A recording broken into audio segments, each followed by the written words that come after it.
In a world where humanity has been decimated by a zombie infection, two baseball players with a past rivalry are forced to face the reality of survival in a post-apocalyptic landscape. Welcome to Wild Seat. Fluff appears to be a jobless vagrant, so he sits on the porch and lights up a cigarette. However, Fluff must confront reality when he hears gunshots coming from inside the small house. It turns out his friend Beard is fighting zombies inside, and they escape together when he exits the dwelling. We watch both men battle zombies and cling to their existence. It is revealed that both Beard and Fluff were once baseball players, with Beard's favorite weapon being a baseball bat. They are also shown to be calm people, especially Fluff, who loves to relax and listen to music. But Fluff is upset because, according to him, Beard had assured him there would be no zombies in the woods. Beard clarifies that he had mentioned there would be fewer zombies in the woods compared to the city. Later, Beard encounters an attractive, well-built female zombie hidden inside a human-proof car. He eliminates her mercilessly, not wanting to have zombie offspring with her. He sits in the car but feels uncomfortable due to the bad smell. Despite this, Fluff gets into the vehicle, and they continue their journey with no fixed destination. Eventually, they arrive at a house where Fluff's deceased girlfriend used to live. He follows the trail of her essence to her room and, chillingly, smells her panties. He also puts them in his pocket. Meanwhile, Beard rummages through the house for supplies and finds water along with a pair of walkie-talkies. Now, Beard opens the car and shows that there is enough space to turn it into a bachelor pad. The two men relax in the house for a while, but Fluff wants to settle down there permanently. Beard disagrees, as he has experienced enough trauma from staying in isolated places for long periods. Also, they both ended up eating dog meat to quell their hunger. Despite Beard's warnings, Fluff is enamored with the scent of his girlfriend in the house, so he begs Beard to stay there for a while. With their new walkie-talkies, Beard and Fluff try to figure out how far they can cover with them. While examining the walkie-talkies, Fluff hears another radio transmission between some survivors from a camp called the Orchard. The survivors talk about going shopping at the supermarket and debate about watching a horror movie. Fluff is filled with hope, thinking that he might finally be able to lead a normal life in that camp. However, Beard pays no attention and smokes a carefree cigarette. Filled with hope, Fluff starts talking to the survivors, trying to be admitted into their safe haven. Unfortunately, they tell him to shut his smelly mouth, as the orchard does not allow new visitors due to the lack of space. Fluff doesn't want to live the life of a fighter, so he asks the girl on the radio, named Babe, for help. As expected, he is unsuccessful, as nobody responds to him, and they warn him not to try contacting anyone from the orchard again. This frustrates Fluff, and he tries to contact the orchard again, mainly because he likes the sound of Baby's sensual voice and wants to make her his wife. Fluff continues searching for people from the orchard and finds a cabin, but he accidentally releases more zombies and returns to the car as the coward he was always destined to be. Once again, Beard does all the hard work, but Fluff tries to act with an air of superiority. Then, Fluff settles down to sleep in the car while Beard enjoys a bath in the waterfall and displays his smelly attribute. At that moment, a female zombie appears, showing off her attractive body and tries to attack the unsuspecting Fluff in the vehicle with plans to procreate a zombie baby. Fluff thinks about warning Beard, but he realizes the zombie woman is rubbing against the car's zombie-proof glass. Accepting the situation, Fluff decides to take advantage of the view and prepares to enjoy an intimate moment with himself. Just as he is about to reach climax, Beard interrupts by shooting the zombie without hesitation. Beard laughs at the situation and walks away, allowing Fluff to finish his questionable task. After a while, they find a cozy house and Fluff suggests spending the night there. Determined, he convinces Beard to stay, even though the latter insists on not staying in one place.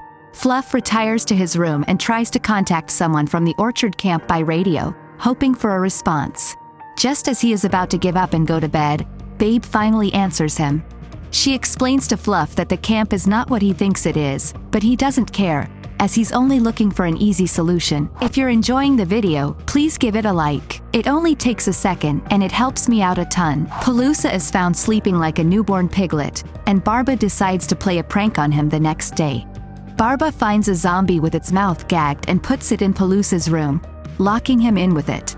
Pelusa screams in fear, but bravely fights back by smashing the zombie's head with a bat. Seeing this, Barba is proud of Pelusa for finally acting like a man, but is scolded for being insensitive. Pelusa punches Barba in his beard and storms off angrily. Later, he finally confesses that Nina left him, even though they were never a couple.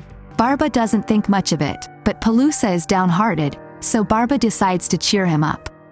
After a fun montage of camaraderie, the friends find a car and decide to transform it into their new mode of transportation.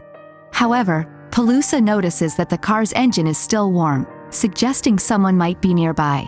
Barba searches for the possible intruder, but suddenly a man named Mulhumerado appears, threatening Pelusa with a knife to his face. Mulhumerado demands that Barba hand over the car keys, but Barba points his gun at him. Mulhumerado confesses that he wants to reunite with his family and uses Pelusa as leverage against Barba. However, Barba remains calm and tells Mulhumerado that the keys are in the car.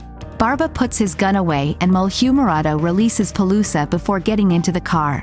Just then, Barba reveals that he had the keys in his possession the entire time.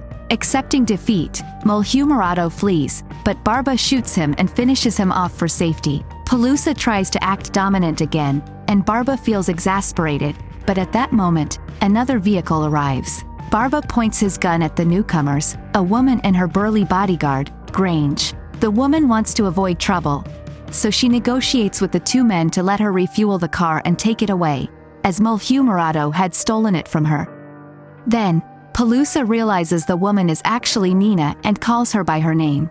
This only angers Nina, and she shoots Barba in the leg. Nina takes the car keys from Barba and throws them away, while Grange holds the two men hostage. After Nina and Grange leave in the car, Pelusa searches for the keys while Barba lies gravely wounded. Despite everything, he has enough spirit to mock Pelusa, and then they both go to sleep. However, during the night, a huge group of zombies appears, and Pelusa wants to escape in the car, but they still don't have the keys, so they are hopelessly trapped there. Time goes by, but the zombies continue to surround the car. Barba tries to shoot some of them, but it doesn't have much effect, and they are trapped again. Overwhelmed by this situation, Barba blames Pelusa for being a fool, as it was he who provoked Nina, which led to the keys being thrown away and Barba getting shot. With no more options, the two sit helplessly inside the zombie-proof car, with the zombies harassing them from outside.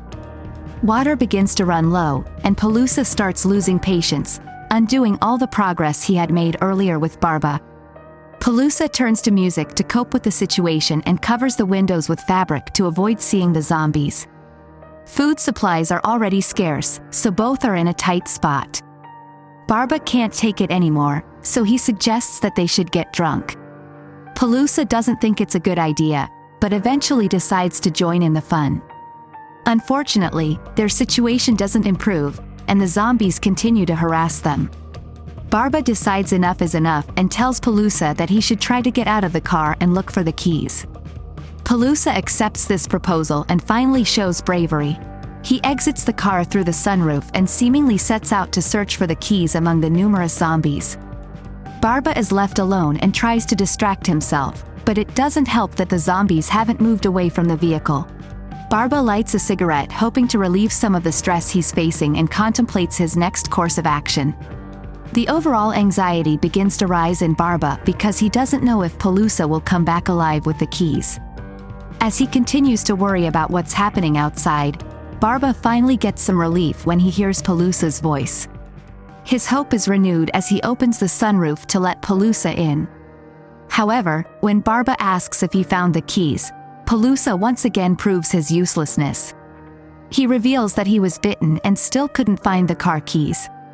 This pushes Barba beyond the edge of sanity, and despite Pelusa's pleas in a chicken-like voice, he shoots him in the face, ending his life. Now alone, Barba remains surrounded by zombies, spending his time urinating in jars and eating stale food. He also keeps talking to Nina over the radio and claims that he will hunt her down and send her to meet Jesus and Pelusa for what she did. Finally, Barba astonishingly escapes from the car and walks towards a new beginning with zombies chasing after him. But the adventure doesn't end here. I'll see you in the next summary video. Let's go!